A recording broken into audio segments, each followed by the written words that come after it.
Hello, तुमच्या सर्वांचं पुन्हा एकदा खूप खूप स्वागत. सकाळी आज योगा वगैरे करून आणि घरी फोनवर बोलत बोलत 11:15 वाजले, कधी कळलंच नाही. त्यानंतर लागली जोराची भूक. म्हटलं आता काय बनवावं, तर वरण भात आणि पोळी हे तर कन्फर्म होतं, पण भाजीला काय बनवायचं. फ्रीजमध्ये तर गच्च भाज्या भरलेल्या, पण तरी विचार केला. मग नंतर आली ब्रोकली बाहेर, कारण ब्रोकली आणून खूप दिवस झाले होते आणि त्याला जर लवकर नाही केलं तर मग ती लूज पडते आणि मग तिला फेकून द्यावं लागतं. त्यासाठी मी इथे कोथिंबीर, कांदा आणि लसूण आणि त्याबरोबर चिली फ्लेक्स एवढंच त्या ब्रोकलीच्या भाजीला टाकणार होते. तर मी थोडंसं कढईमध्ये तेल टाकलं. इथे ब्रोकली कट करून आणि पाण्यामध्ये धुवायला ठेवली. त्याच्यानंतर मी म्हटलं आता कांदा वगैरे परतूस तर मी माझं पीठ भिजवून घेते, म्हणजे पटकन आवरेल.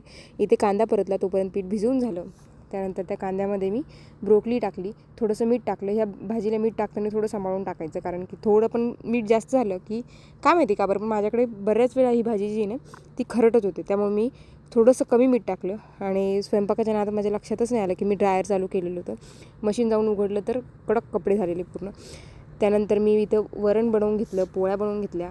इथे माझी भाजी तयार झाली आणि मस्तपैकी गरम गरम आधी जेवण केलं. काय देऊ तुला? काय? श्रीखंड.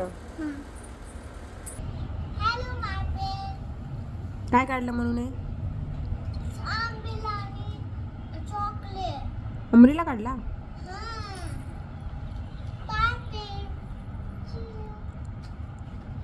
घरामध्ये आल्याच्यानंतर थोडीशी भाजी निवडली, आणायचं खेळून झालं होतं. वियांना जाताना थोडंसं पार्लेचं चॉकलेट खाल्लं. त्याच्यानंतर घरी आलो तर वियांना जेवण नव्हतं करायचं, म्हणून मी त्याला मग भेळ बनवायचं ठरवलं. त्याच्यामध्ये मुरमुरे घेतले, थोडासा चिंचेचा कोळ टाकला, कोथिंबीर, टोमॅटो आणि कांदा मिक्स केला. त्याच्यानंतर त्याच्यामध्ये थोडासा चाट मसाला टाकला. घरात जे फरसाण होतं माझ्याकडे अवेलेबल ते फरसाण टाकलं आणि मिक्स करून वियांना खायला दिलं. ते वियांना खूप आवडलं. रात्रीसुद्धा मला खायला मागत होता, परत बनवून दे म्हणून. चला तर असा होता आमचा आजचा जेवण. चलो बाय बाय.